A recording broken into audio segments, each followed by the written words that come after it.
Have you ever wondered why some 3D artists seem to build careers faster even if their work isn't that much better? It took me a long time to realize what was really holding me back. So in this video, I'm going to break down what actually helped me get ahead.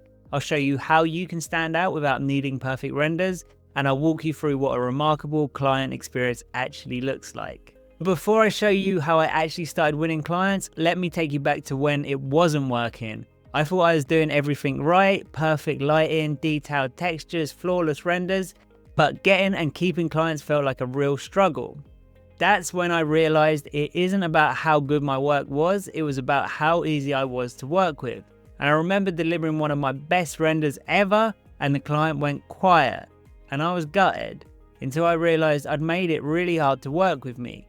No system, vague and slow communication. It was just creative chaos, and that's when I got serious about fulfillment. So what actually helped me stand out? It wasn't my software or my render settings, it was how I delivered projects.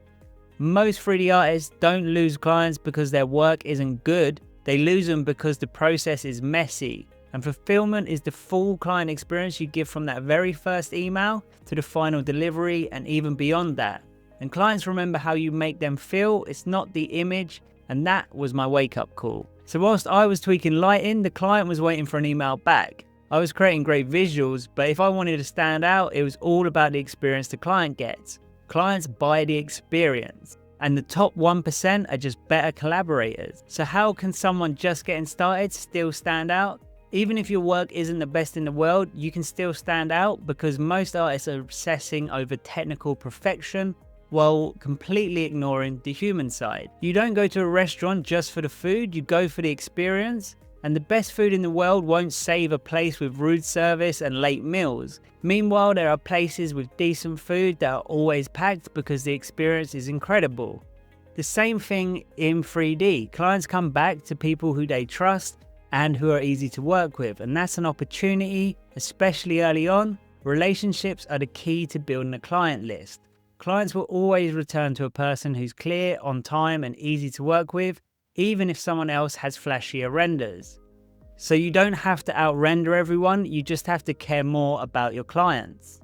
So what does a world-class client experience actually look like? It's not that complicated, but by just mapping it out, you're going to be ahead of 99% of other 3D artists. So here's my workflow. This is what I actually use on real projects. So step 1 is onboarding. When a client says yes, the project starts before you even open your 3D software. Most problems come down to no clear agreement. So here's a simple onboarding checklist I follow every time. Number 1 is confirm the project, and this clarity saves misunderstandings later on. So this is the start date, the delivery deadline, the payment must be received before work begins. And then we clarify the scope, so the deliverables are defined, images, animations, what revisions look like, what's included, what's not included, and sign-off points. And then we collect the input, so we create the shared folders for CAD files, sketches, models, and references. We make it simple for your client to give us what we need. Then we share these folders, and we use consistent file names across all our projects, and we make sure that the communication channels are clear. And then it's about managing expectations, so we share the timelines, we explain revisions, and we make it clear that if they delay, then the project gets delayed. This is also a great time to spot any red flags. So if they're late paying the deposit or they're slow responding, it's better to save time now than waste weeks later on. So onboarding isn't just admin, it's part of the client experience, and having this process locked in gives both parties peace of mind. We have all the templates you need in Future-Proof 3D Artist so that you can make your client experience world-class. We show you this process in action on real projects, and myself and 3 other mentors are here on hand to answer your questions, and you can find the link in the description. So step 2 is production, and during production you're building your scene, modeling, lighting, materials. Now communication makes or breaks projects, and here's what I try to stick to. I use email for important agreements, so there's always a record. If it's a long project, then I send weekly updates even if nothing major has changed. And I also summarize each call. So I say, here's what we discussed. And there's a great tool called Fathom that can help you with this. And then when asking for feedback, I give prompts instead of vague requests. And I always just try and over communicate, but I keep it short and clear. So even if it's just received, I'll take a look at this tomorrow. And then don't disappear. If you say you're going to get back to them tomorrow, then actually get back to them tomorrow. And then the third step is review. So I like to keep the feedback process clear and time blocked so projects don't drag on. You can say something like, if I don't hear back from you by Friday, I'm going to assume everything is well and I'm going to continue with the project to make sure that we can deliver it on time. And again, a lot of these lines have come from experience and wondering where my clients have gone. And before I send anything, I always do an internal quality control check. And if possible, I sleep on it and look at it with fresh eyes. You can always share it with the community. Just make sure that the lighting, materials and resolution are right. No floating chairs or books. Keep file names clean. Clients should never see sloppy work. And then I package everything up cleanly. I label files properly. And I always send a short thank you note. I always want to be the best person they've ever worked with, and clients remember how you made them feel, so small extras can make them feel like hiring you was a smart move.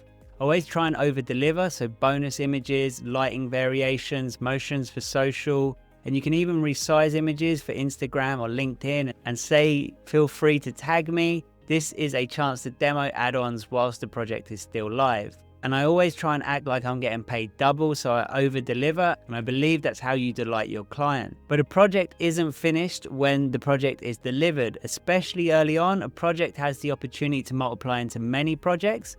So rather than looking at it just as a paycheck, it's an opportunity to build a relationship that turns into more long-term projects. There's a whole process to building a solid client base that will give you security for years to come.